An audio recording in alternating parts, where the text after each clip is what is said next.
Hi, my name is Stefan and I'm the only team member on Firmament. Firmament is a reward system for companies who want to enable their employees to give rewards out to each other. You can give reward tokens, that's what they're called, to anyone in the company who's doing something for you. Give a coin to the kitchen crew because the food was great today. Give a coin to someone from IT who helped you build a great Excel sheet. Firmament is a bot-based system.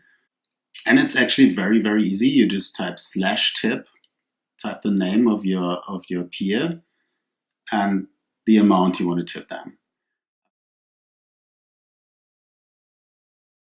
The project state is that it is kind of working. It's active on a Slack channel. It gives out kind of like airdrops to everyone who first interacts with the bot, who gets their first tip, who are checking the balances. Next, I'm going to work on the tipping system. Right now, like checking your balance works and airdropping into the company works. But what's missing at the moment is tipping, actually. So that's what I'm going to work on next. The last step before POC is over is going to implement payment for RWD so that you can buy RWD tokens for your company.